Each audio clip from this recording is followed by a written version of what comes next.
while he's laughing, I'm just going to get us started here. Hello, everybody out there. I'm Zack, this is Chris, and we're with Geeky Villain, here to talk to you about the M5 Stuart Light Tank Kit from Warlord Games for use in bolt action. What do you think, Chris? I think it's a great kit. So this particular one is the M5 mark of the Stuart tank. That's the one that started in 1942, so this is going to be primarily for mid and late war.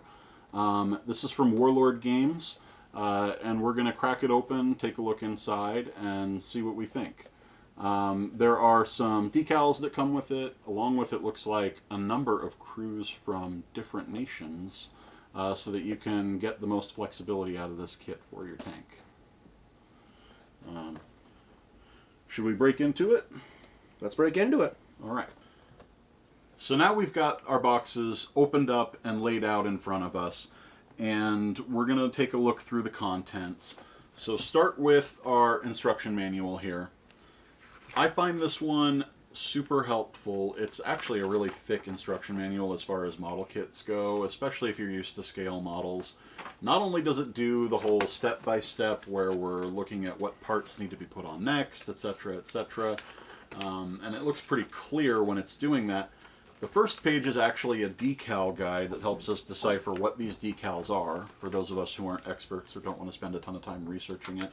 From American markings with the Allied stars, to the British markings and Soviet markings as well. That's going to be super helpful and give us a lot of range for how this model kit can go. It even starts with a couple pages that show us just what the sprues look like.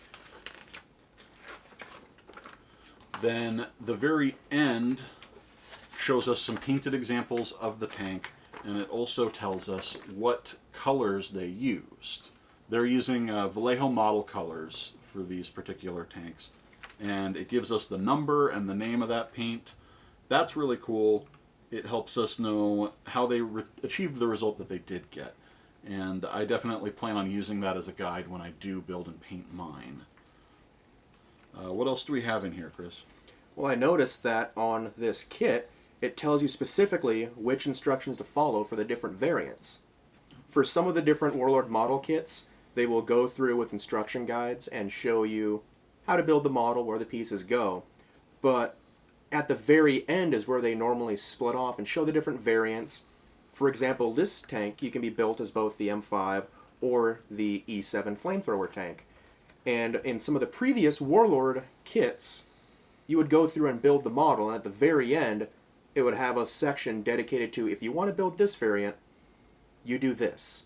But this, right from the get-go, it'll tell you for M5 only, for E7 flamethrower tank only, which, in my opinion, that's really nice. That is good.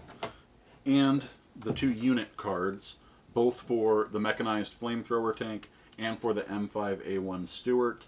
These are great quick play reference cards.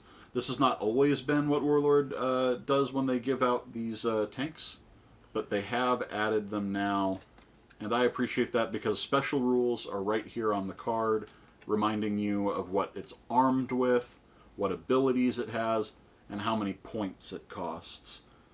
I think that the Stuart is really going to fit in well with bolt action because it's a relatively low-cost tank. Bolt action is definitely an infantry-focused game, and this is going to be used as an anti-infantry tank. Mm-hmm. And that's going to really give you some added firepower. And that's exactly what the M5 was for. It was an infantry support tank. It was a reconnaissance tank. These are situations that you're going to really get stuck into when you're playing bolt action. Let's look at the sprues. Yep, I think so too.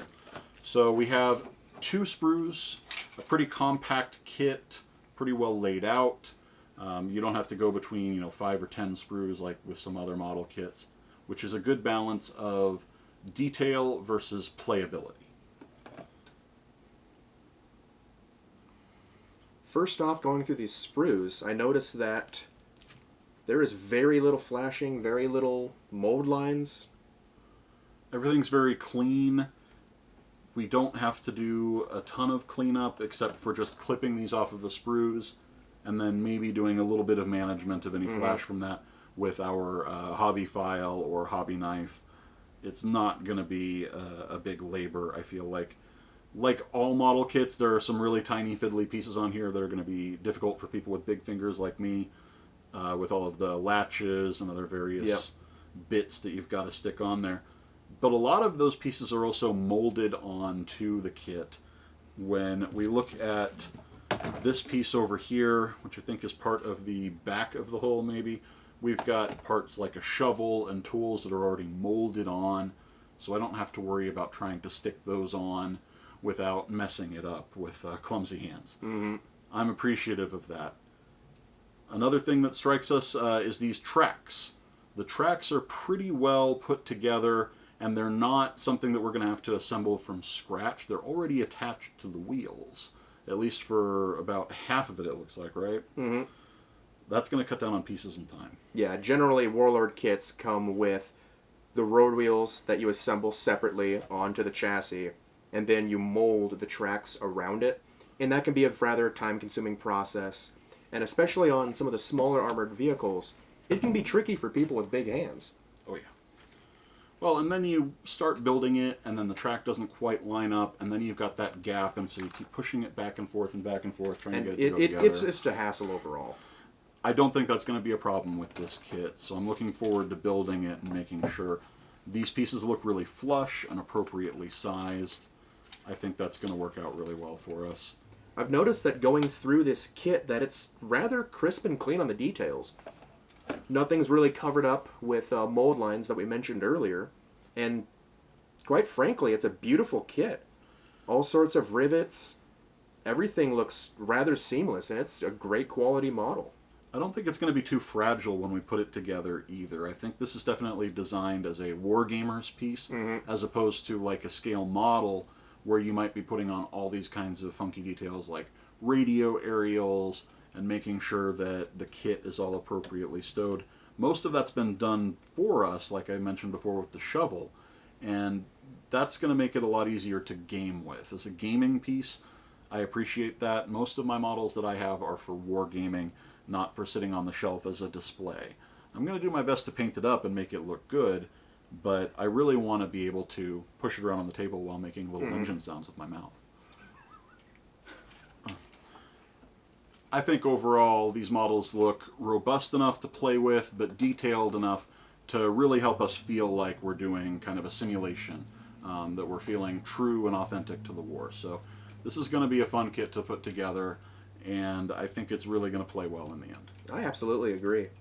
I don't see any parts on this model that look like it's going to give either of us any grievances. I hope not. This looks incredibly clean. Well, we'll be reporting back to you shortly with built and painted versions of the model, hopefully with a few games under our belts so we can talk more about it. So thank you very much for watching, and goodbye from Geeky Villain. See you guys.